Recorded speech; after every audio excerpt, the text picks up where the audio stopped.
There is a specific kind of hell that happens when you start doing inner work.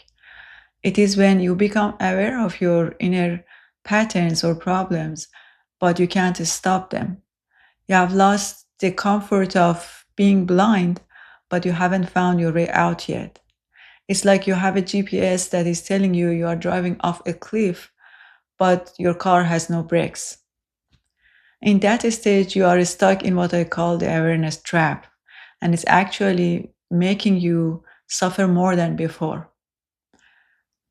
Right before that, it's a very exciting time because you start knowing about your inner patterns, why you behave the way you do, why you always snap at that certain coworker or whatever. And you are so excited to know about them. You might even want to share what you know with others.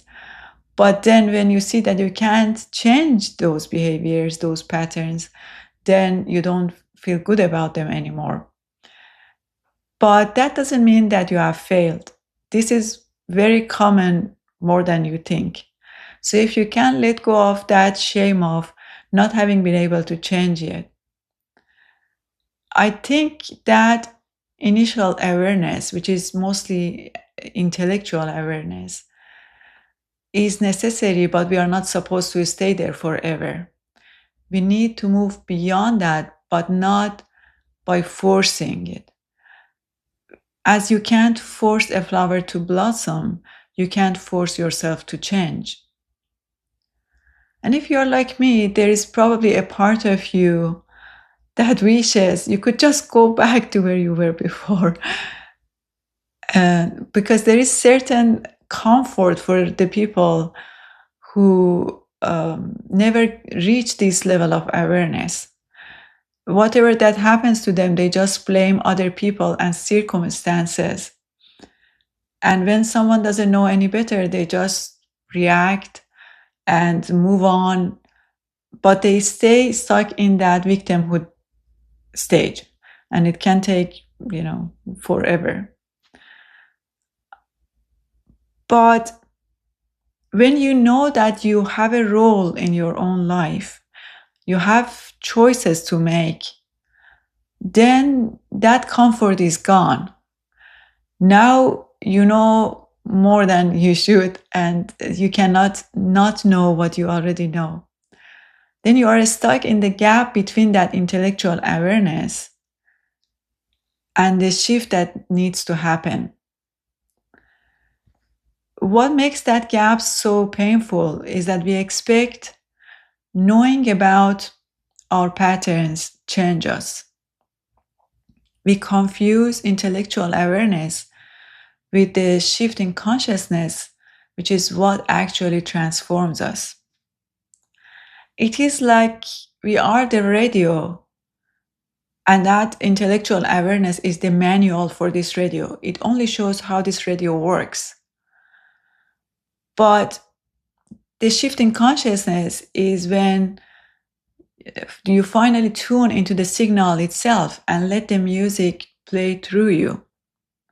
And when that happens, many of the changes that you have been longing for happen naturally and easily.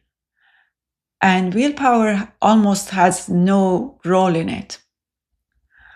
But if you keep trying to know more about your patterns, be in the mind all the time and gather more information, then it not only it doesn't help, it can work against you, because now you're back in reading that manual again instead of letting that signal move through you.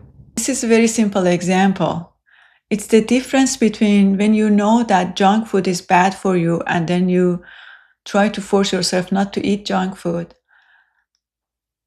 and when, for whatever reason, your internal chemistry changes and you don't crave it anymore.